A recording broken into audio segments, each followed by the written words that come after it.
Look at how they'll line up for the Supercheap Autos Showroom Showdown. Scotty Jacob, Grant Kenny on the front row, Dylan and Scott alongside them, Hughes and Bates, Bewley and Schumacher on row 2, Pearson and McCarthy, Aitken and Faulkner on row 3, and then it's Anderson, Armand, Dean, McNulty on the 4th row. Lawrence and Gazzard and Mitchell and Bell start out of row 5. King and Wilson in the Evo start out of 11. 12 is Haynes and DeGoston. Kirkham and Shaw and Alexander and Woodbury start out of 7. Gilbert and Mason, McIlroy and Yulden in the Falcon. They'll start out of 8. Back to row 9, position 17, Winston and Cribbin in the Commodore. Then Kasparis and Brame, the first of the brand new Nissan 200 SX Spec Rs. Philip Yulden in the Falcon. Kuhn and Bow, John Bow, first of the 6-cylinder cars in the XR6. Loadsman and Marin in the Commodore. McKay and Bates in the Sports Touring Toyota Celica. Then Darren Palmer, Rodney Crick in the Brett Crick, I should say, in the Honda S2000 Sports. And then Craig Donnis and Pearce in the Commodore. Massive field for this one. Cowley and Park on row 13 alongside Floyd and Lilly. Then it's Waters and Emery, Falk and Lusty on the 14th row. Polder and Shield, Wood and Phelan, Morecambe, Stimson, Davis and Agnew make up row 16. An amazing variety of cars. Carr and Constable, Class C in the Falcon, AU XR8, Myhill and Ulmer behind them. Row 18, Coden, McPherson, Boylan and Palmer in the Integra Type R. Row 19, Thomas and Harris in the Suzuki Swift, Ratcliffe and Searle in the Toyota Camry. Williams and Russell, Millett and Mantle start out of row 20. And they continue to go back. Position 41, Chadwick and Knight in the Magna, Gardner and Watkinson in the Mazda 626, Luff and Ross in the Peugeot 306, McGill and Bretherton the Subaru Impreza STI, McAllister and Burton in the Honda Integra Type R, Stephen Richards and Greg Murphy, winners here in Class E last year, the 4-cylinder class, back in a brand new car, the Astra GSI 2-litre, Gibbons and Tanton, Kalazidis and Brock in the Proton Satria GTI. Bryan and Hughes in the BMW 323, Crow in the Suzuki Swift, Hayson and Young in the Falcon, Best and Cramp in the Hyundai. Then it's the second of the Holden Astra GSIs in the hands of young Formula Ford sensation Rick Kelly and Leanne Ferrier. Then it's Osborne and Rushton in the MR2, and the second of the MR2s, Norgard and Roken at the back of the field. Supercheap Auto Showroom Showdown. Fabulous array of standard showroom production cars with very limited modifications, only spring shocks and engine management systems, that's all. The brakes have to be as a standard road car would be in terms of size and diameter, same with the wheels and same with the gearbox ratios, diff ratios and everything like that. Great shot on screen of Peter Phelan, the car that he's showing with Dave Wood, the sensational new Honda Integra Type R. Dave Wood took this car to a championship win, taking out the Century Batteries Australian GT Production Car Championship earlier this year, and they'll be right on the money for this weekend. Phelan no stranger to class victories either, Craig, winner of the 6-cylinder class. Last year, actually, yes, he did, in the VT Commodore, the clean duck car, and puts together a very, very professional effort. I think that's so fascinating about GTP competition, Craig. You make that reference back to the late 60s, early 70s when we had true production car regulations racing at Bathurst. But now we have such technical variety, don't we? We've got turbocharged engines versus naturally aspirated. We've got 4-wheel drive versus 2-wheel drive, front-wheel drive versus rear-wheel drive. You couldn't have more mechanical variety than this. And some tremendous cult cars too in there, like the new cult cars of the Millennium, like the Subaru WRX, which is a fabulous car. We have the STI version racing this, which is the slightly up-spec version. 5 starters, a capacity field here, 5 classes in all. The distance, well, about 60 laps. It's a timed event, don't forget, so time comes over distance, but it should work out about 60 laps of this place. The 1999 winners, Terry Bosanjak, Mark Williamson and the Mazda RX-7 SP. As the field comes round and gets ready for the start. Now, there may be some people at home intrigued by how a little turbocharged 4-cylinder car can out-qualify a big 300 kilowatt V8 Commodore. Well, that's all got to do with power to weight ratios, and that's what makes this category so fascinating. The Commodore has a lot of grunt, the fastest, most powerful production car ever built in Australia, but it also carries a hell of a lot of weight, whereas the Subaru has a lot of power thanks to its turbocharged engine, but it's a featherweight compared to the big Holden, and that's where you get this equality of performance. It's a fascinating contest. Problems for Dennis Gilbert, who was starting out of grid position 15 in the Mitsubishi Lancer. He has made his way into pit lane, so I'm not sure what's wrong with the Evo 5. So how would you feel if you're Ross Dillon sitting there in wet conditions like this with some 400 horsepower under your right foot, and you've got a barrage of Evo 5s around you? Well, 4-wheel drive country up here at the moment. These slippery conditions really suiting a car with all-wheel drive technology. The big Commodore still punches all that power out through the rear axle, only a 2-wheel drive. But the advantage is that it is a heavy car, and in wet conditions, the more weight you can get pressing that tyre down onto the road surface, the better off you are. So the weight in that situation will be something of a help. Just waiting for the final few cars to get into their grid positions. A massive field here. It stretches all the way down pit straight and back up around Murray's Corner. The MR2s, the Osborne Motorsport MR2s at the back of the field. Yeah, they've done a great job for Motor Up this year, presenting two, superbly prepared MR2s. They didn't have the best of qualifying sessions due to the weather, but at least they've made the cut. And of the 59 cars that qualified, 55 will start this race. The Supercheap Autos Showroom Showdown. We're set for a start here. Will it be a four-wheel drive or a V8 that gets the jump? And I tell you what, Scotty Jacob away beautifully. Yellow flags being waved. Looks as though they're all away, so perhaps that was a bit presumptuous by the marshals. Yeah, Bob Pearson coming through on the inside of, it looks like Rick Bates as they head up the mountain for the first time. Great start from Scotty Jacob in the Subaru. And not a bad start for Ross Dillon too. I thought he may well have been slow away with the Commodore, but he's put the power down well. What a fantastic start by Scotty Jacob in the Subaru WRX. And look at the amount of spray. It's going to be a real disadvantage for those cars further back in the pack. They'll be pushing hard to try and get some clear track position. But Jacob has strutted him. He's got a huge jump on the Commodore as they swing up the shelf for the first time. Rick Bates up into third position, so the rally ace is already on the charge. Avoiding all this spray as best they can. You can see them using different lines. Dwayne Bewley on a charge as well. Yeah, good drive from Dwayne. Yes, they qualified extremely well. They haven't done a lot of championship rounds in that car this year, but they've certainly come on form this weekend. The right time of the year, the big race. Bob Pearson going through in the Mazda RX-7, then Mark King, Graham Alexander, then Ed Aiken, the second of the HSV 300 kilowatt cars, further back in the field. Great shot from our camera there, just on the side of the track, giving you an idea of how much water is there and how gently the drivers have to take it on this opening lap until they get used to the conditions. Scotty Jacob taking it far from gently. He is flying in the Subaru. Down the mountain for the first time. You can see the gap he's got on the rest of the pack. Driving the Subaru Impreza WRX STI, $60,000. Japanese technology there. The 2-litre 4-cylinder turbo engines punching out about 206 kilowatts of power through all-wheel drive. And look at the Commodore getting monstered here as they come down the mountain. 4-wheel drive technology, a big help here. Bewley and Bates all over the back of Dillon. Look at Bates. They sweep into Forest Elbow for the first time. Dillon holds them out now. Maybe this is a chance for the Commodore to stretch its legs. Dwayne Bewley staying right in touch with them there, so that's a great battle for second position. A Subaru leads the way in the hands of Scott Jacob. The big HSV GTS in the hands of Dillon is in second position. Rick Bates third, and Dwayne Bewley in fourth position.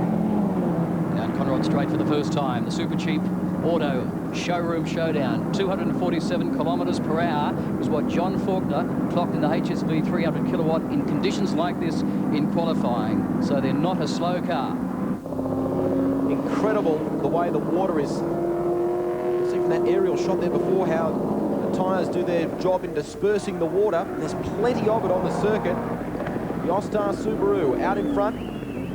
Dillon doing a tremendous job. This is a car that's been largely prepared and developed out of the Cameron McLean Racing Workshop, Craig. Yes, it has. In fact, problems for the Dean McNulty Subaru STI WRX. So that was also one of the favoured cars. A car that led some races earlier this year during the championship season. So obviously first lap problems for Dean, who's starting the car. Now, if you're confused around, that was not the safety car on the track. That's the sweep vehicle. But it looks like we're going to caution period here. Quite clear. Jacob is still leading the way. Yeah, just confirming that was the sweep vehicle at the rear of the grid. Lights ablaze, so no panic there. One car dropping out in the opening lap, but the race continues at full speed. And now Ed Aitken coming through in the My Accessory car that will share with John Faulkner. Faulkner finished second last year in the 3-hour Showroom Showdown, sharing the car with Ed Aiken, but of course that was a Porsche 911 RS Club Sport. So the order at the moment, Scotty Jacob leading the charge, 2.1 seconds, the gap over Ross Dillon when they came across the start-finish line. Hughes in third, Bewley in fourth, Bell in fifth, McCarthy, King, Anderson, Alexander. Faulkner is back in 10th place. Dillon doing a pretty good job to hold out these guys because he's not a very, very experienced racing driver. He's really only taken on motor racing professional, well, when I say professionally, with a professional operation this year. And first qualifying session, he was some 8 seconds slower than his teammate Tony Scott, who set the time, but he's doing a great job to hold Rick Bates at bay. Wayne Bewley's got a bit of damage to the front of his Subaru Impreza as well. We'll get a bit of a closer look at it, but you can see the way the bonnet has buckled back up. We jump aboard. The Shell Helix onboard camera showing you the way. Scotty Jacob is at the front of the field and a clear track in front of him, and that has got to be a massive help.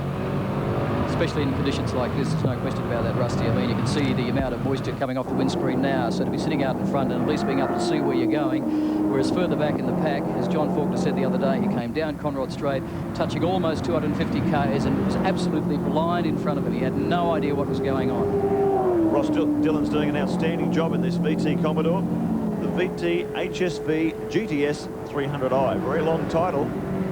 What it stands for is Australia's most powerful production car ever. 300 kilowatts. Look at this under brakes. Hard under brakes goes Bewley.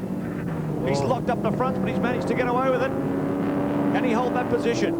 Boy, oh boy, that was a big braking manoeuvre from Dwayne Bewley. So much water on that part of the track.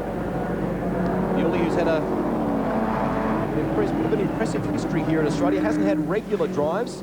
Former campaigner in Peugeots here at the mountain and in the Australian Super Touring Championship, has teamed up with this weekend Trevor Schumacher as he did at the support races to the Clipsal 500 in Adelaide. They had turbo trouble with this car, but they worked very closely with Australian Rally champion Possum Bourne and other Subaru experts to try and really iron the car out, and it seems to be coming good. Yeah, they're quite a surprising qualifying, so and they're both a fairly good driver combination too. Trevor Schumacher's driven here many times, drove with Dominic Paninka in a Porsche some years ago, and they'll be very, very quick. The car obviously is generating a lot of power with the Possum Bourne engine, and it'll be interesting to watch the race up and down the hill between the Evo 5 and the STI. They're similar spec. They're both 2-litre, both turbocharged cars. They have obviously both four-wheel drive transmissions. The Evo 5 is a little heavier, but it has bigger brakes. It's got larger Brembo brakes than what the Subaru has. But in straight line speed, they're pretty even.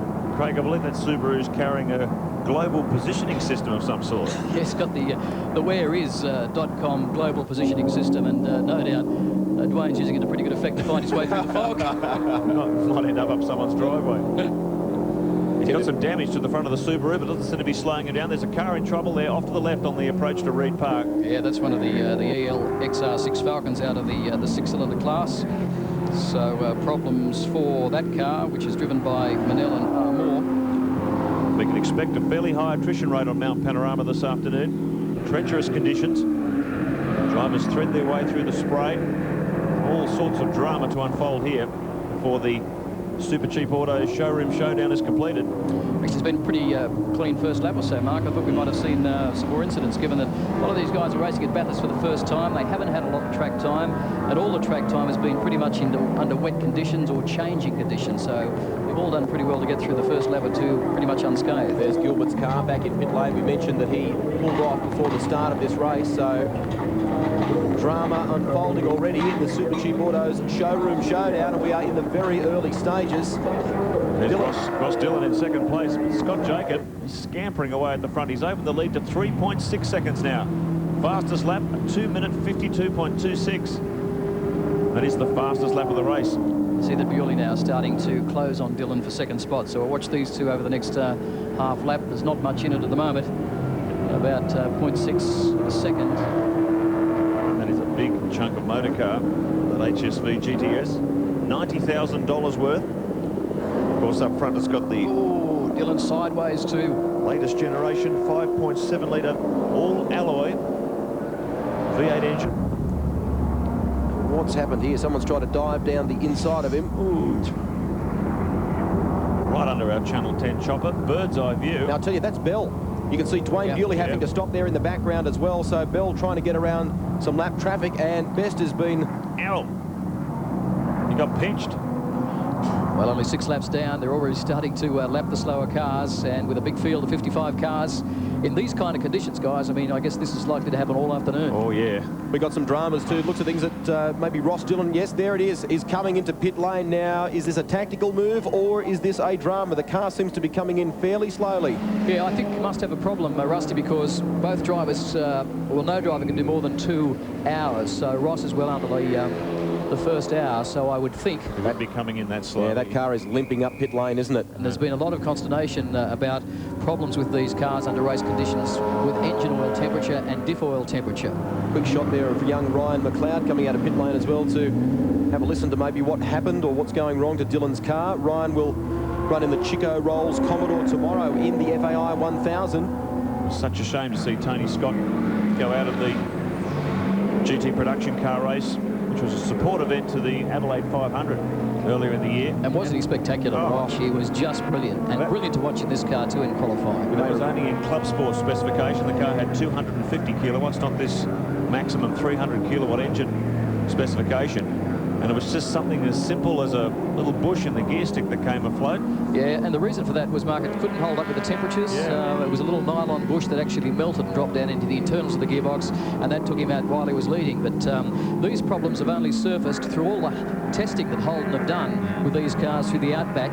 They had no engine or diff or gearbox temperature problems surface in the months and months of testing they did until they actually put this car on the racetrack.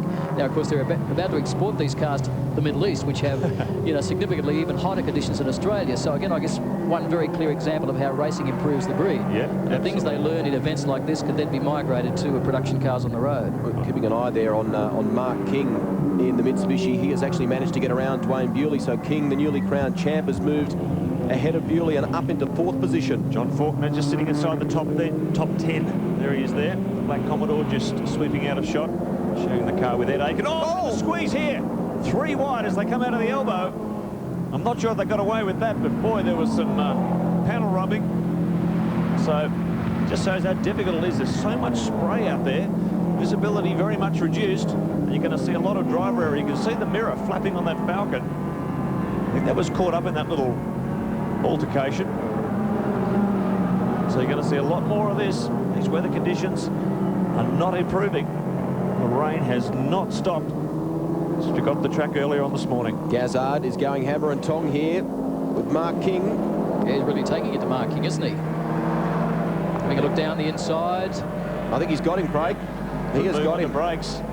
Oh, King, almost the rear stepped out on the car. I don't think he expected him to come through, and you could see that he was just caught out wide, almost turned the car around. Gazzard, a former Search for a Champion winner many, many years ago. And the man who won it, there was a co-win with, let's go to Grant Junior.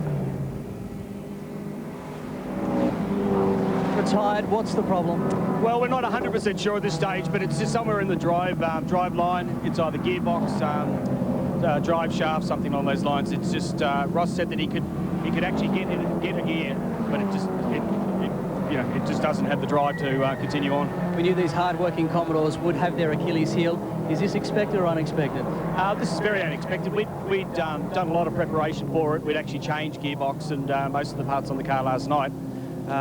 We were actually we were really pleased with the way it was going, because we thought in the dry we would probably have the chance of more dramas, but in the wet we didn't. We thought they'd be reduced. This race never fails to claim victims. Thank you, Tony. Thank you.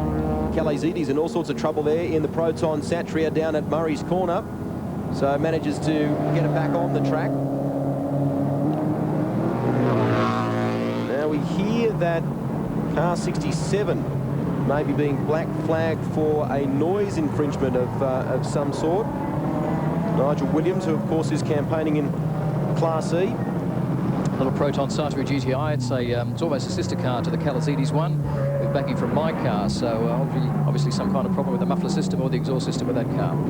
Well, this is a sensational race, and it's only early stages in the Supercheap Auto Showroom Showdown. Scotty Jacobs showing the way from Hughes, Metchler, Lawrence. Mark King is in 5th position there. Then it's Pearson, Bewley and Anderson in the top 8. We go down to the top 16, Class C. Hope you're nice and dry at home. Join us after the break in the Supercheap Auto Showroom Showdown. Four-wheel drive, predictably mastering the wet conditions here in the Supercheap Auto Showroom Showdown, but nevertheless, there is plenty of time still for Scotty Jacobs' rivals. So quick shot there of the beautiful Nissan being campaigned this weekend in the hands of Chris Kasparis and Mark Brain. They're a lot further down the order. but maybe just clawing their way through the field, Craig. Yeah, I think they'd be fairly happy to be where they are. Of course, the conditions certainly won't suit the car. On screen now, Kent Youlden, who's leading the V8 class in the AU2 Falcon that he's sharing with James Phillott. And good car. This car won the championship. 8 rounds of the Australian GT Production Car Championship. Was pretty dominant up against the VT Commodore. Craig Donis and the Kia Commodore in the pits at the moment with problems with his car. And of course, that was also one of the favoured front runners in this class up against Youlden and Phillips' car. Fantastic to see Kent Youlden back in action, a former Australian production car champion, driving for Ford. He was a long-time employee of the Ford Motor Company as well, so good to see him back in action at Mount Panorama. And his brother also racing in another AUX XR8 being driven by John McElroy, which is also doing very well in this class, so it'll be interesting to watch these two progress throughout the day. Here's two of the newer makes in this class. The beautiful Nissan 200 SX Spec R. It's the one we were talking about just a moment ago in the hands of Chris Kusparis, a former Class B winner in the Subaru, and just in behind him, Craig, the beautiful Honda S2000. Coming out of Hill Corner. Oh, we've got one of the Evos in trouble. Yeah, Graham Alexander missed the wall just as well as four-wheel drive and just as well as a rally driver. Yeah. Reckon he had his foot into it there, Jimmy?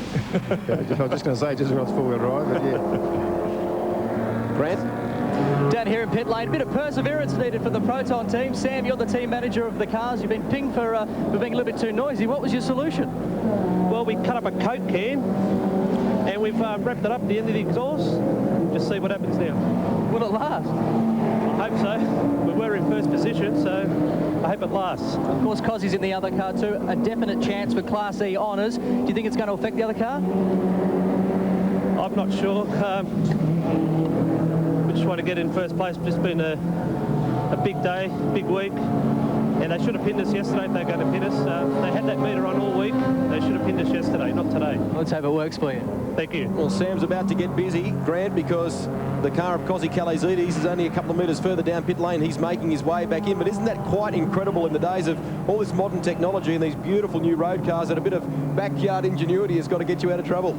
It's amazing what's actually happened over the years when you look at production car racing in Mount Panorama. Many years ago, there was the first of the Holden Monaro 327s. You'd remember this, Jimmy Richards, one driven by a guy called Nick Petrilli, and they couldn't actually bed the rings in at Mount Panorama. So they actually poured Ajax down the car to try and get the Ajax to score the rings to make the car last a distance and not drop so much oil.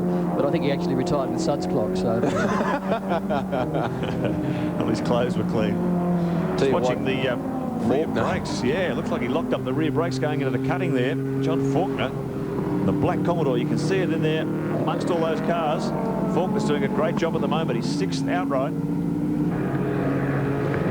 So fortunately, this Commodore has not suffered the same problems as the Dylan Scott machine, and he's making good progress at the moment. Well, what an incredible race this is turning out to be. The Supercheap Auto Showroom Showdown. Scotty Jacobs still leading the way by 7.5 seconds almost from Rick Bates, the rally ace. Then it's Gazard, Bell, Pearson, Aitken, Anderson and Mark King, the new champion in Class A. Haynes and Bewley round out the top 10. More of the Supercheap Autos Showroom Showdown in just a moment. Shell Helix replay, graphic demonstration of the mud here. Look at that. Just got to keep his foot into the throttle and hopefully drive out of it.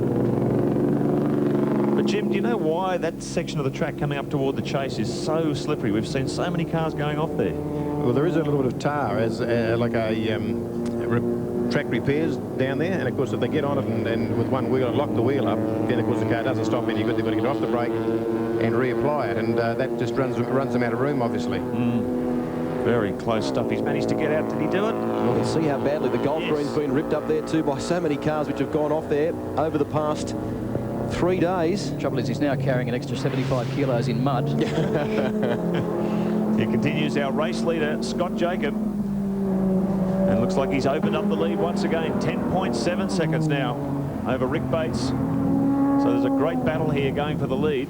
Jacobs just done a very quick lap at 2:54.71. Bates in the 2:55. So Scott Jacob doing a tremendous job in the Subaru WRX STI. Very difficult conditions. Hard to see. He's going to thread his way through traffic. Complete distance. So maximum concentration. Comes up to lap for Peter Floyd, Mazda RX-7. So the Barry Tandem Guy Gibbons XR6 as he makes his way down the mountain. Impressive drive by Scotty Jacobs so far, Jimmy. Very impressive. I mean, he hasn't done, I mean, he's done a couple of seasons in GTP, but I mean, he hasn't really had a lot of experience. So I think he's driving unbelievably well, especially in these conditions. It's a question we've often asked, but I mean, how much of a help is the four-wheel drive, particularly at times like this? Okay, well, the four-wheel drive is definitely better, obviously, going out of corners, but it's also better under brakes as well, because it's in sync, you might say, so you don't just lock one wheel. Well, he's gone in at the Auto Battelle chase. Now, I wonder if this is going to bring out the safety car, Craig, because we've gone, amazingly, 44 minutes in this race without a safety car period, despite the conditions. But the way that car is placed at the chase there, it is quite a distance off in the sand trap. Let's take a look at the replay, Jimmy. No, he's gone straight ahead, obviously locked the front brakes up and just whistled off straight over there. Nothing you can do there. Well and truly stuck. Haysom Young, Falcon. This might from another angle. This might close the field up if they get a pace car, which will make it even more interesting. Yes. Yeah, there's no way in the world he's going to move that, is he? So unless they keep the yellows out and bring a tender vehicle in behind and pulling backwards and then parking behind the wall, we'll see what develops. Here's a credit to the drivers that we haven't had a safety car period yet. I fully expected them to be out there within minutes of the start. We've gone 45 minutes without one. I'm sure this car will necessitate a yellow flag period to get these stranded vehicles out of the way. Safety car is on standby, from what we can gather. There it is. Scotty Jacob continuing to lead the way. He is 10 seconds ahead of Rick Bates. Gazzard has really closed the gap on Rick Bates. It's only not too big a gap between those two guys. But Dwayne Bewley, who was battling for 4th position in the early part of this race, has now dropped back to 10th. So that car does seem to be suffering some sort of problem. Here it comes now into pit lane. You can see quite a bit of damage to the front end of the car, which happened on the first or second lap. There's Trevor Schumack, the co-driver. I think he's checking some tyre pressures. He's also the Michelin tyre boss here in Australia, so we'll have a major interest in what's going on there. But they have got some problems here, trying to get underneath the damaged bonnet of the Subaru. So it's a great disappointment for the team. They had big hopes, but they're going to send him back out again. So what was all that about, Jimmy? Well, I think what they said in driver's briefing was that they would, if they're going to introduce a pace car, they would put the yellow flags and the safety car board out, but wait before entering the pace car onto the track until the leader came around and then pick up the leader. So I think that's what's happening. But mind you, they could be wrong. Interesting, of course, if a safety car does come out, I mean, everybody will head for pit lane. Of course, we're 45, 50 minutes into the race. And as Schumack comes out again in the STI. Bewley and Schumack. They might have just called the stop a bit early. Well, yeah, I mean, they're not going to get any advantage there, that's for sure. But I did see the safety car board out. I don't think they've retracted it, so it'll be interesting to see what happens. Crick Palmer, S2000 Honda comes in on its race debut. Looks like Crick staying in the car. Chance to get some refueling done. Aaron Kelly, the engineer that built the car, and also engineered the cars that you've raced about many times, the Wayne Park Ferraris, Jimmy, and has done a tremendous job with this little car. Terrific. They only had a short amount of time, too, to get it all ready. Grant Denyer. Interesting little car, this one. It's 6-speed and one of the most powerful 4-cylinders that you'll actually find in the world. They've worked very hard on this car, and that's probably a pretty good strategy. They've come in to just dose up on fuel, no tyres, nothing else, and hopefully that'll put them in a good position for the remainder of the race. They've done a good job to get that car prepared for this race too in a very short period of time.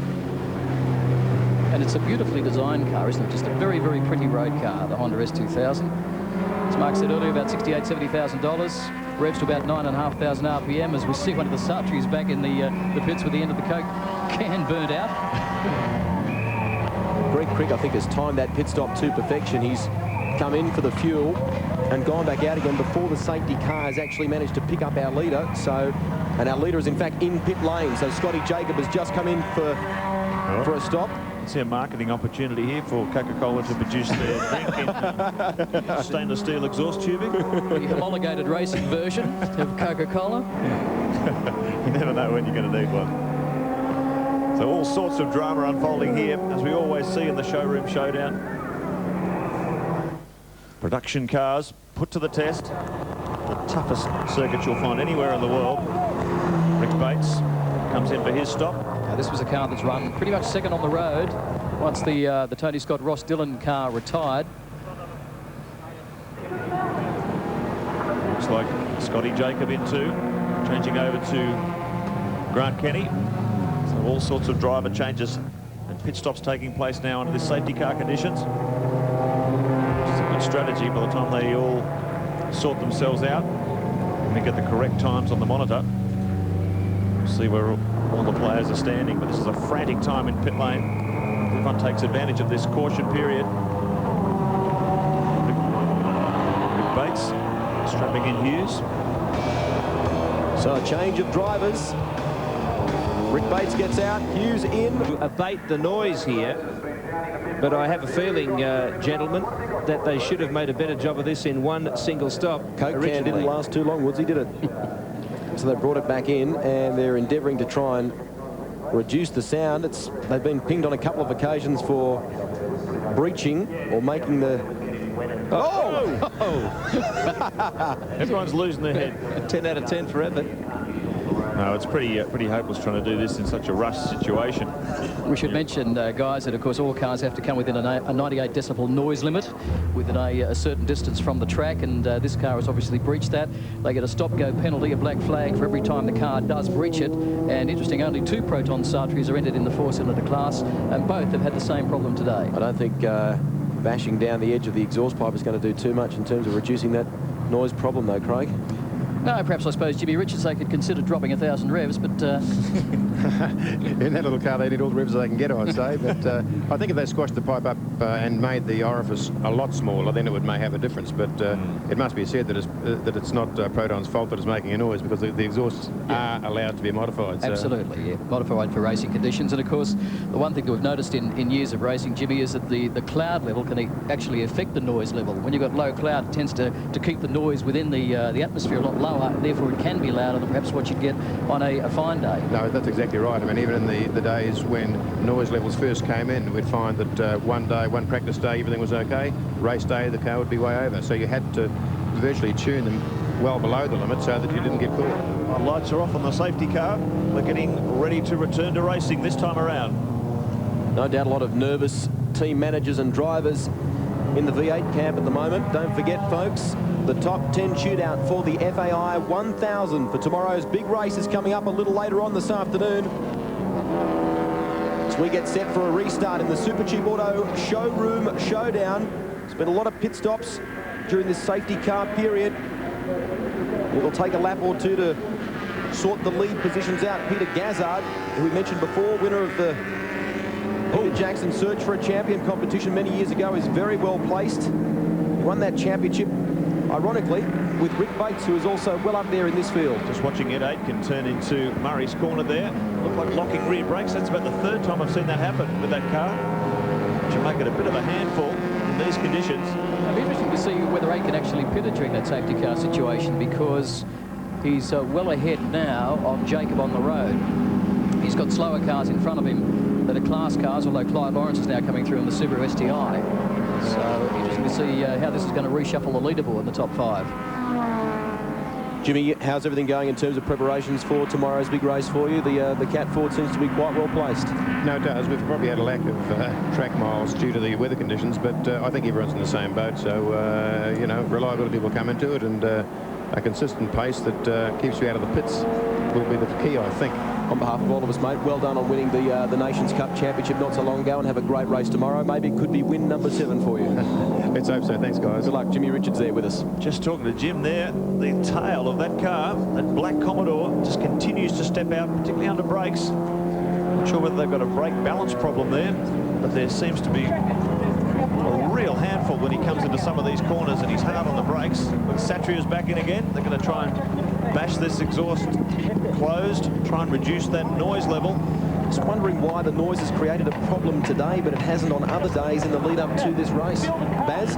Yeah, it's just such an irony. I really feel sorry for the guys. I mean, the thing's been going around here for 3 days, and all of a sudden the officials want to nail him for the noise. I mean, it makes a mockery of it. You know, the thing's been making the same noise for 3 days, and they wait till you get in the race and it's leading its class, and then they pull you in to fix the noise. I mean, that's officials for you, isn't it? Yeah, it's funny, isn't it? I mean, we've had wet, rainy conditions all week.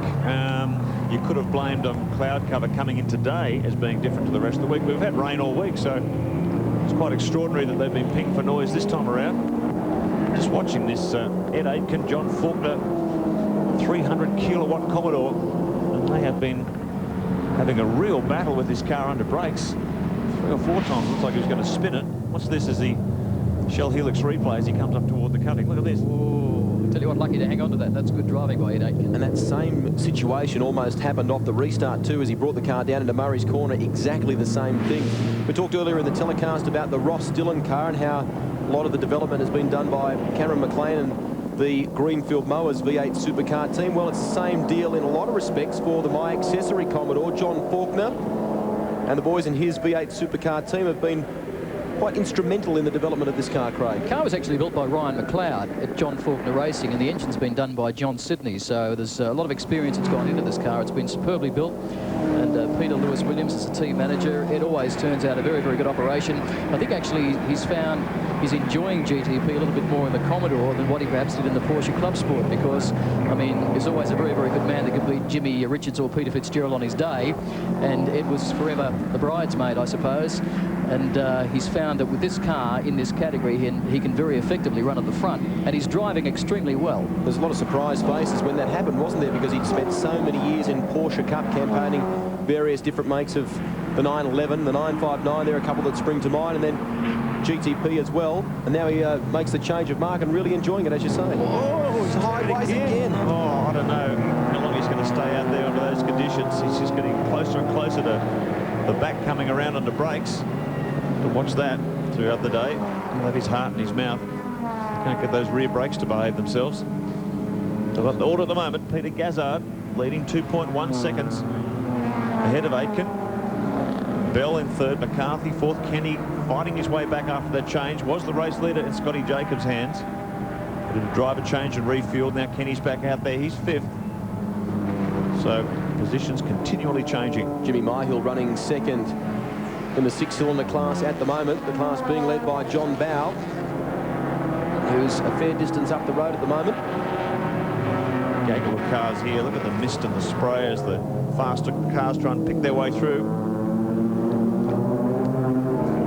This is the Mitsubishi Magna 3.5 V6 doing quite well in its class, running second. Barry Sheen. Yeah, I'm with John Faulkner. It seems like you're sitting in here in the best place, John. Actually, this old chair comes from Charlotte, North Carolina, and they reckon when they gave it to me, Richard Petty sat in it, so it's mine. No one else is getting in it. Actually, I'm just waiting for Ed to come in and run out of fuel. So that's the plan, is it? Run out of fuel and then come in when you run out? Yeah, we have no idea the consumption of the HSV car because in the rain it's sort of on and off the throttle, so we're just really winging it at the moment. It's not such a great strategy, but I think he's doing a pretty good job out there. Like, he's bumped it up to second, so good. Yeah, what about the brakes? Well, obviously in the wet there's not a problem, but in the dry that was going to be our Achilles heel, possibly even a pad change. But even though we've prayed for rain for the pace, the vision on the car's pretty poor at the moment. He's got electric windows, so yeah, he'll wind them down. So he's got a heated front screen or not? No, it hasn't, unfortunately. Probably in hindsight we should have had one, but the vision's not too bad. It's just that by the time you get into third gear and that thing is so powerful, the wipers are lifting off the screen, so I can't see. Brave man to pass anyone down Conrod Straight. Oh, we'll wait for you to do that then. Yeah, maybe. Yeah, maybe. Thanks, John. Thanks, Baz. John Faulkner, who qualified 16th fastest in yesterday's qualifying session for the FAI 1000. He will line up tomorrow in his VT Commodore, the Asia Online Commodore, with young Adam Macro. And they're a team who perhaps could surprise in these conditions. Yeah, it'll be something to watch. There's going to be a whole lot of surprises in that field. They call rain the great equaliser. It really is an opportunity for teams that perhaps haven't got the peak horsepower or the supreme handling or the technology of the factory teams. When the rain comes down, it's an opportunity for them to close the gap, because those things aren't quite so critical. Major incident, Craig. Yes, it looks like Rochet has just gone over, got caught on the water, running off Conrod Straight, aquaplane. We suspect that the rear has just stepped out, and unfortunately he's gone sideways into the gravel. The car jumped has really dug itself into the sand and rolled over quite gently. Grant Denyer. Well, great drive. Grant Kenny came in the lead, now changed over to your man Scotty Jacob. Must be going well out there. Yeah, well, it is. I mean, the car's going well, and I was a little bit disappointed we had so many safety car laps then. I didn't get a chance to have too many hard laps, but certainly great fun, and, you know, Scott's been so consistently quick. I guess it's just a little bit now in terms of tactics, and see how it works out where everyone else has done their driver changes, and see who spears off and who keeps going. We're seeing some great shots of water running across the track during this pace car period. What's it like? Well, it's doing that under race conditions as well. The worst of it is at pretty much the start of Mountain Straight, coming out of the cutting. You know, it's sort of all over the place, but there's some quite deep sections just approaching McPhillamy there on the exit, on the approach there. It's really quite deep on the right-hand side. Any hairy moments while you were out there? Oh yeah, I had my moments. Got a little bit more sideways than I would like, but you know, managed to hold on to it. Now, how good would it be to you to take a win here today, win Bathurst in your first year? Yeah, well, I mean, I have raced here before, but it's the first time in the STI, and look, I'd love to win Bathurst irrespective of what year it is, but you know, there's a long way to go yet, a little over an hour, and there's a lot of good drivers, a lot of fast cars, so we'll just sit back now and see how it unfolds. Well done, a great first full season for you this year. Yeah, good, mate, thanks very much. Yeah, good to see Grant Kenny. As he said, he didn't get much of a drive. He was sitting behind the safety car for a lot of his stint. He still did the right thing. Brought it home without a scratch on it. Allowed Scotty Jacob to get back in, and hopefully we'll return to green flag racing conditions. Just an indication. So that crash with the MR2 coming down Conrod. That time I've had some other high-speed misfortunes. This one with Barry Tanton, the ex-R6 Falcon. Look at this. Yeah, this is a big hit. And again, probably aquaplane, locked up the front brakes, no steering, straight into the wall. 55-year-old managing director of an interior firm from Brisbane, and driving the car that actually Tony Longhurst and Guy Andrews drove in the Showroom this time last year. He is okay, but he's been taken to hospital as a precaution. It's quite a heavy hit, that one, on the run-off road just at Hell Corner there. Lights are off on the safety car, so we will resume racing in the Supercheap Auto Showroom Showdown this time around. Boy, imagine what the FAI 1000 is going to be like tomorrow if these conditions stay the way they are. You cast your mind back to that 92 race mark, and it really only got quite bad towards the end of the race, didn't it? Whereas we could be in for a full day of it tomorrow. Yeah, just torrential rain. I've never seen anything like this. So consistent. Quite often you get it bucketing down for periods of time, but this has just gone without a break. Safety car peels off. We're back to racing. The Supercheap Auto Showroom Showdown. 1 hour remaining in this timed event. So all sorts of things yet to unfold as they take the green flag. We're back up to full speed. Clyde Lawrence goes through to the race lead in the car that he's sharing with Peter Gazzard, the Subaru STI. Bob Hughes in second spot in the Evo 5, then Christian DeGostin in third spot in the Trevor Haynes Yamaha STI. Terry Shield is the big mover also that's moved forward in car 96. That's the Don Pulver Nissan 200 SX Spec R. So it's done a great job to get up into the top four. Look at the amount of spray there. Some of the guys trying to flash their headlights to punch holes through it. Maybe let the car in front know they're coming through, but these are very, very dangerous conditions now. The rain is bucketing down, as you can see. Rivers of water running across the track at all sorts of locations. So I've got to say, though, the number of accidents in this race has really surprised me, how few there have been, considering how bad the track conditions are. Yeah, you don't normally see it this bad, Mark, and I think it's the first time we've actually started a GTP 3-hour race here at Mount Panorama in these kind of conditions. And the guys have done a tremendous job, particularly when you consider so many rookies are here at Mount Panorama for the first time in this category. Yeah, that's the thing that's really staggered me. There's always a high ratio of rookies in the Showroom Showdown. I really thought there'd be much more carnage than we've seen, so full credit to the drivers and the teams. They've done an outstanding job in the worst conditions imaginable. Look at that, the mist that is covered, yeah, on Mount Panorama, the very top of the mountain. The fans are still out in force up there. And got to say a special cheerio to the officials here, and of course all our Network 10 team around the mountain, our cameramen especially, who've been braving these conditions so far today to bring you the pictures. Look at that fog starting to descend. You can just see that their shot.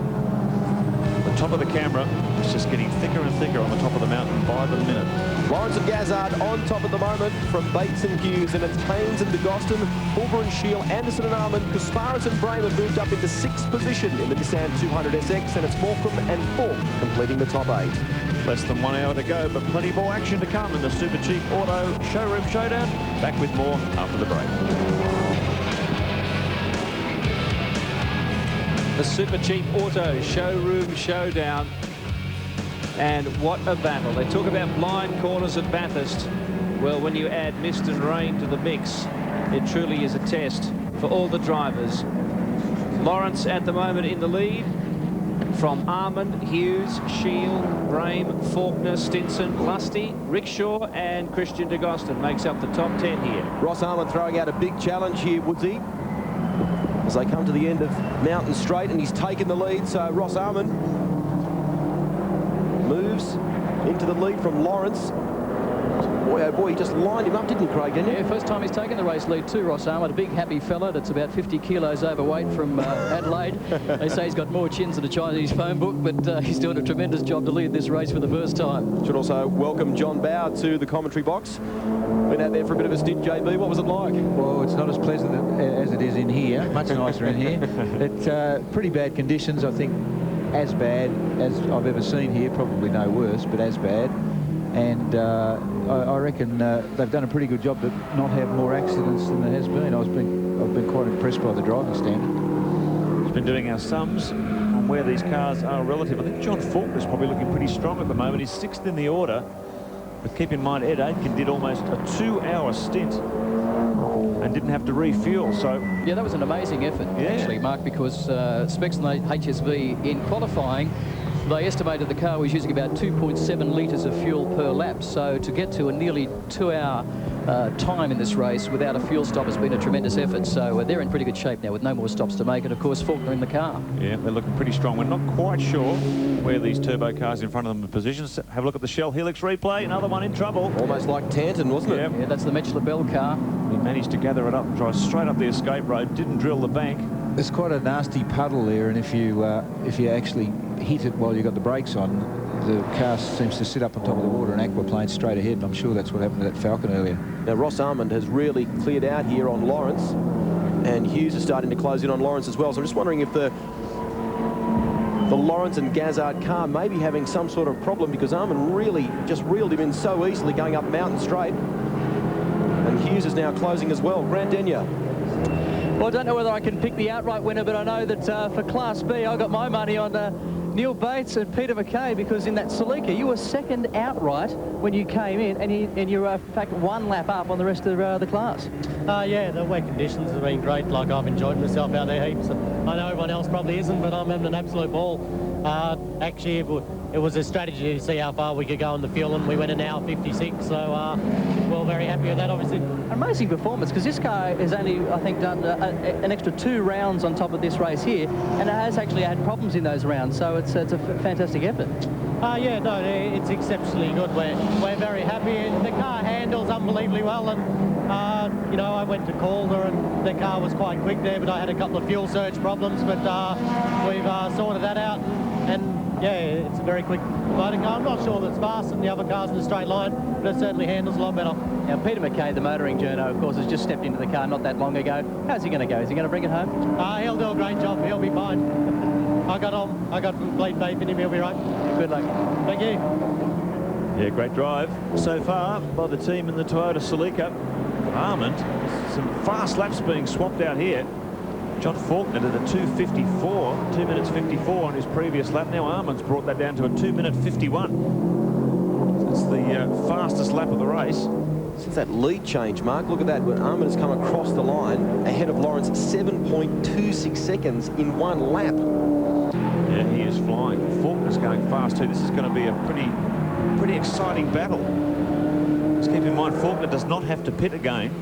He's 11.9 seconds or so, 12 seconds behind the race leader. So we're heading for a pretty thrilling finish, depending how these final pit stops fall. Also interesting to look at the different manufacturers in the top 8 too, guys. We've got Ross Armand in the Mitsubishi Evo 5 leading, from Clyde Lawrence in the Subaru STI, then Bob Hughes in an Evo 5, Faulkner in the HSV 300 kilowatt Commodore, then Mark Brame in that brand new Nissan 200 SX that was only released here in Australia yesterday. So plenty of different manufacturers in the top 7 too.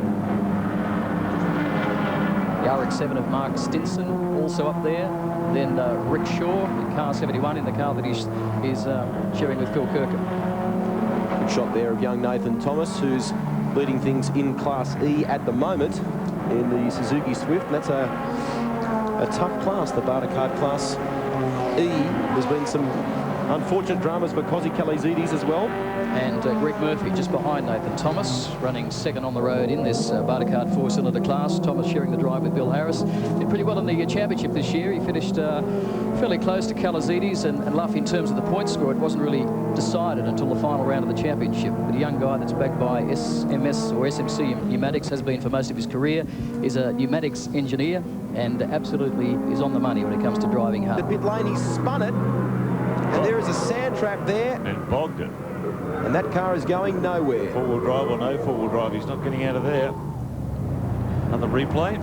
This is Terry Shield in the new Nissan 200S spec car. Again, that little puddle of water. John Bow locks up the front brakes and drives straight off. Absolutely. It's there's a bit of a river running across the end of the chase, and it's not that difficult to lock your wheels up. And once you get out in that beautiful paddock there, as most of Bathurst surrounding districts is, a bit waterlogged.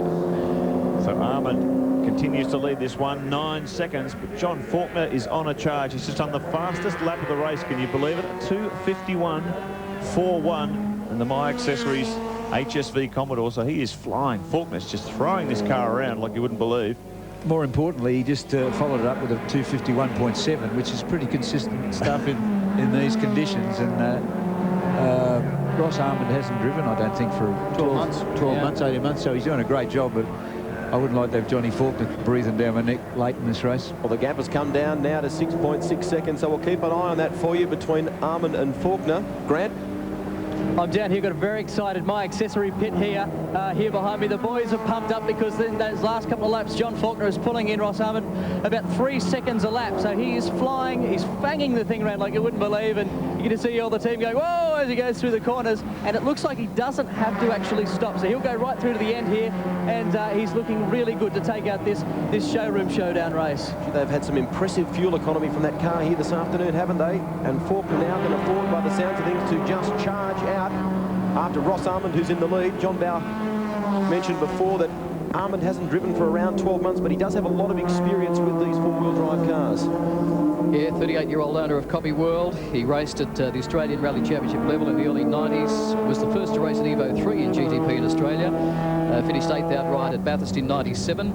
And in 98 ran a 2-car Evo team in GTP, one of which is the current vehicle, which is owned by Scott Anderson from Capital Focus Racing. So he's doing a tremendous job to be so competitive and running at the front of the field, considering he's been out of the car for some 12 months. John Faulkner on the march. Having a ball, JB? He's having a great time, isn't he? It's actually the XR6 that I was driving, Darryl Coon's car, with the full wet weather tyres that Dunlop made for it. It's actually quite pleasant to drive, even though it doesn't look like it is. It's quite nice. The only problem is the spray, and when you get into the V8 category is worse because the cars go faster, so there's more spray. Pretty amazing when you look at the car that you're sharing with Darryl Coon is sitting 12th outright, and it's a 6-cylinder AU XR6.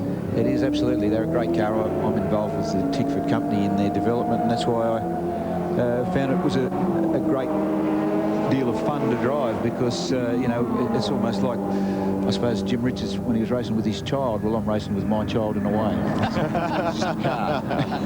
Work that one out. I thought you talked about Darryl Coon for a minute, but no. Please, no. Something you haven't told us. You are a twisted lot, you too.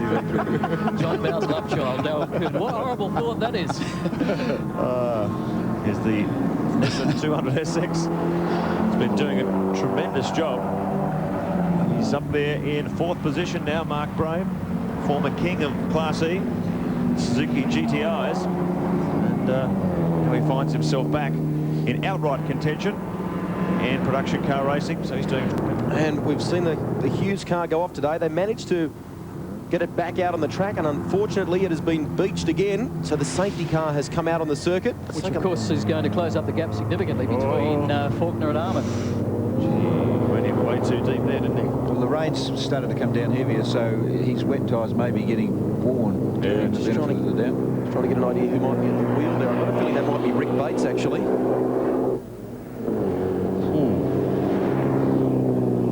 So that's an uncharacteristic lose from Rick Bates, but it just maybe is an indication of how much water is down at Celtic's Chase. Maybe how much tyre wear they've been suffering too.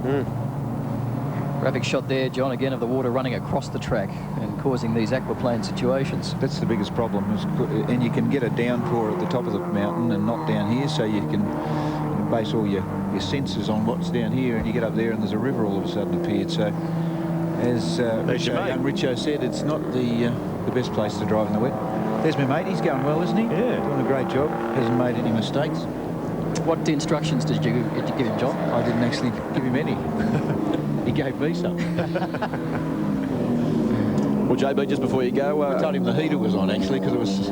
I put it on to warm up a bit. A quick plan of attack for tomorrow.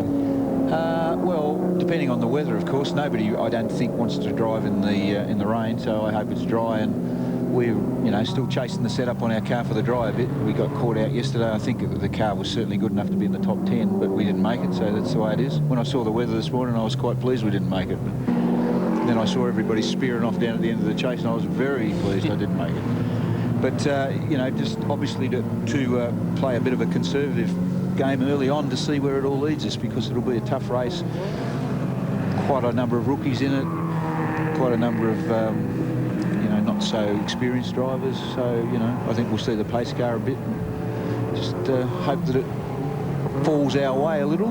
The last 3 or 4 years, I think it is. I haven't finished here, so it'd just be nice to finish. But you do have a good record, though. When you do finish, it's always pretty much been on the podium. So good luck, and I hope tomorrow is your day. That's what I've said the last 4 years, mate. Never finished. So. Let's go to Grant. Thank you very much. Grant Denyer.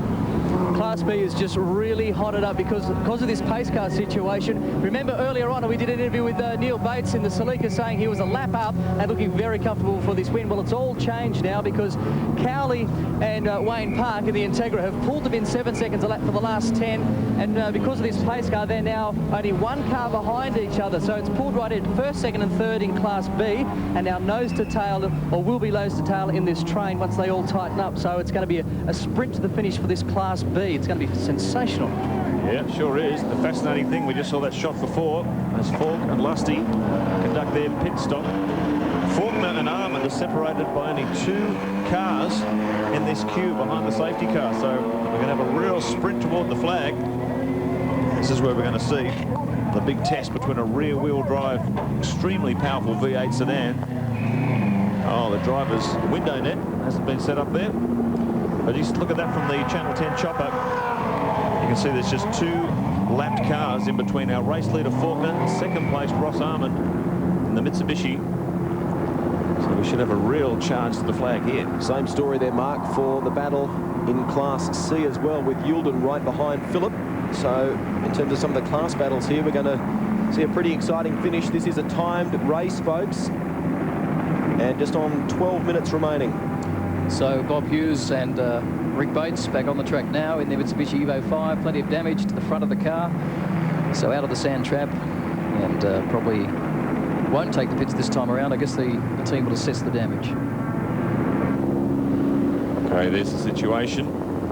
Darrell Kern is joined by our co-commentator John Bow.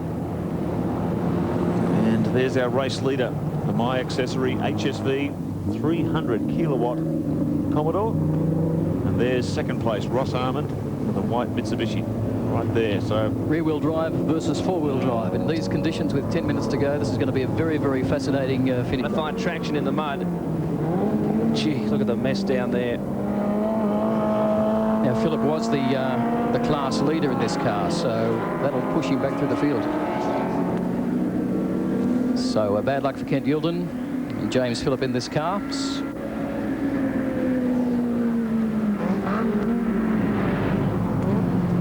So what an interesting situation for the end of Supercheap Auto's Showroom Showdown. Boy, oh boy. 3 laps remaining. It's a very exciting finish. Grant Denyer. I'm down here with Ed Aiken. Ed, your car's in the lead at the moment. John Faulkner's in the car. Can you do the sprint to the home with 10 minutes left? John can. I can't, that's for sure. But no, look, I wouldn't. He's the best guy to have in the car at the moment. That's why we programmed him to drive last.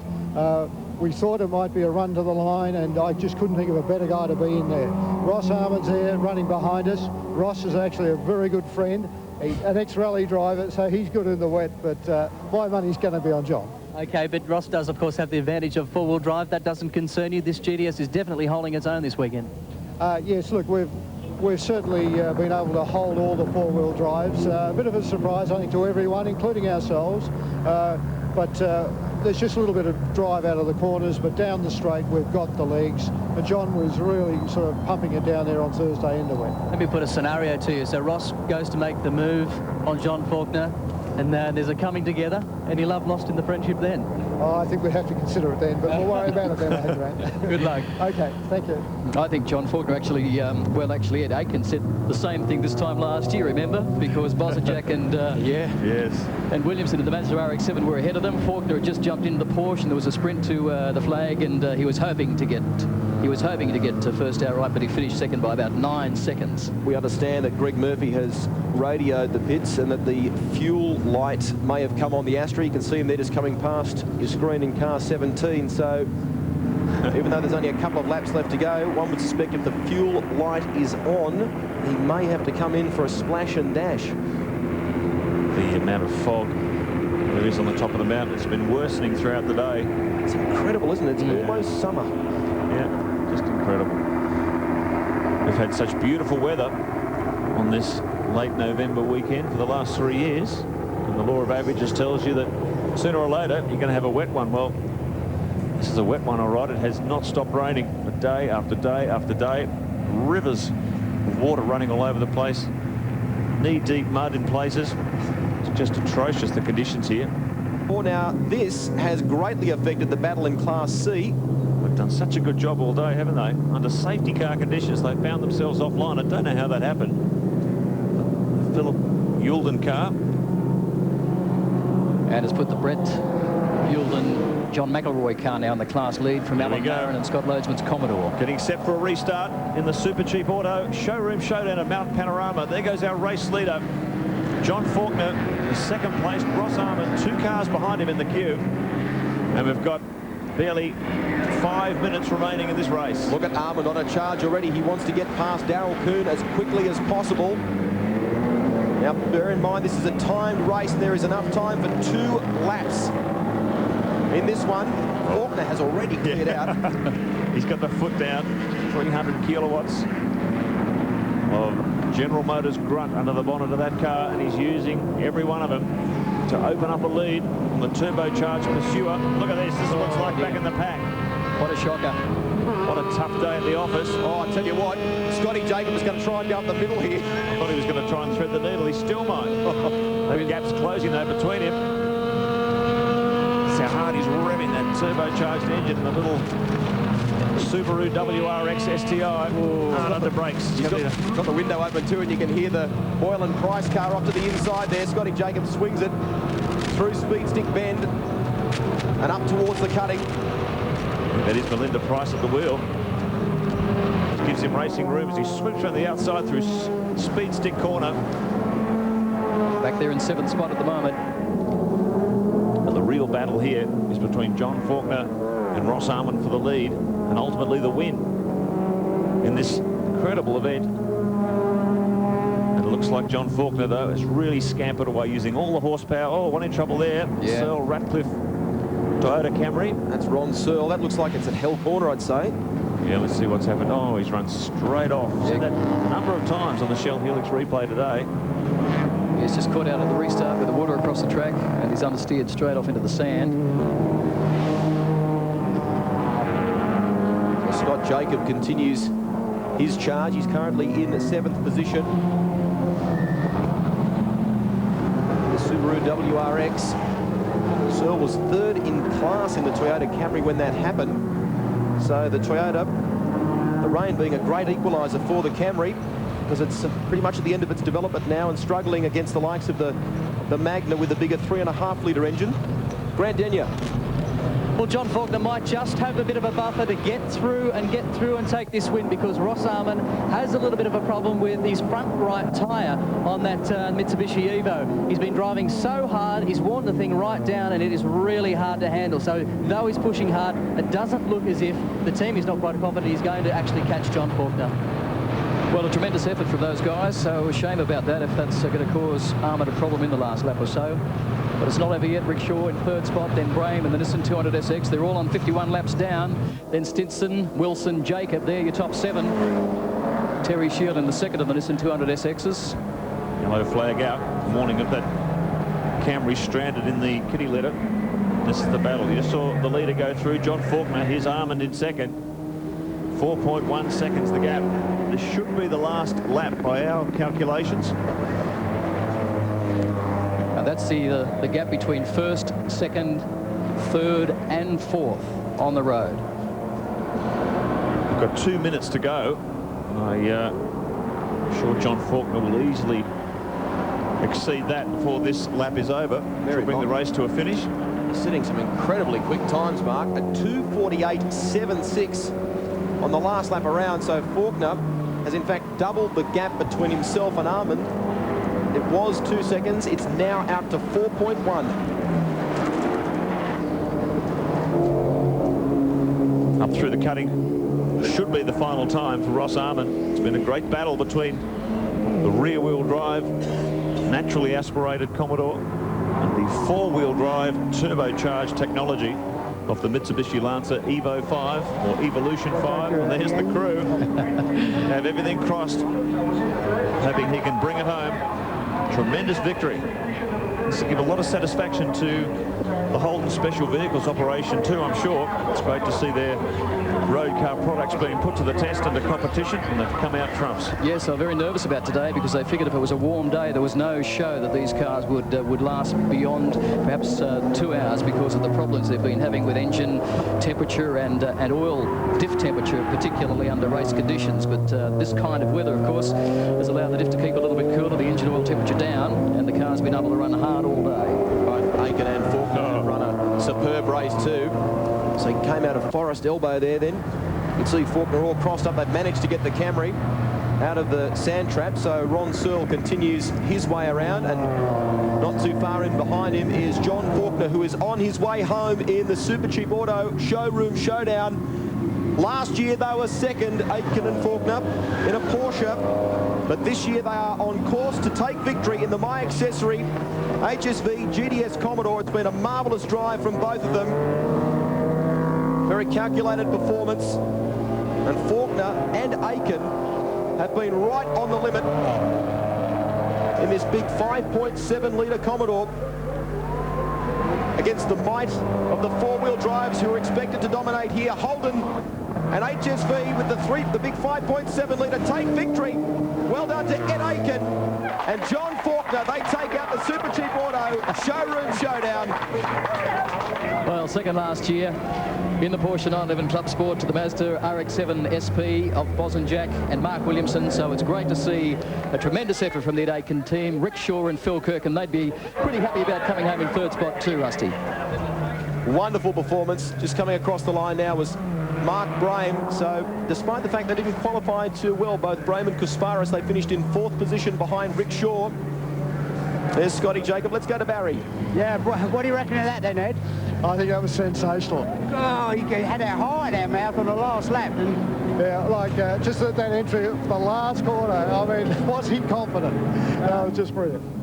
It's amazing. We thought you were having brake trouble earlier on, but you were saying it's something to do with the diff. No, we weren't having any brake problems at all. It's just purely if I don't stop the car dead set in a line, it will kick the car around sideways on me. So just a bit of driving technique, I guess, Barry. Well, I know. We were marvelling at it, so I don't know how he's keeping it all together. Yeah, no, well, we certainly got used to it, and we've done it for a while. Well done anyway. Okay. Congratulations. Thank you. So, and how good was the battle for Class B as well? As they fought across the line, Wayne Park has taken the win. It's Peter McKay second, David Wood third. Grant? Down with Scott Anderson, Ross Armand's co-driver, a nice last-minute charge, but not quite there. Yeah, no, we had front and right-hand tyre was shot on the car, and Ross rode really well, and I think it was a good result for us. I'm happy. Did a great job. He was pushing very hard in that last session when he got in the car. We told him if he didn't come in, at least second place, we're going to sort him out. Beautiful. The team, few celebrations tonight. Oh, very much, very much. Good team. All the guys helped, and this car's all run from my garage at home, so it's a good day. Congratulations. Well done. Thank you. over Anderson and Armand. Then it was Kirkham and Shaw, Kusparis and Brame, Morecambe and Stinson home in 5th position. King and Wilson 6th. Scotty Jacob and Grant Kenny, despite leading this event very early, brought the Subaru Impreza home in 7th position. McElroy and Yulden, a good battle in Class C. More in just a few moments.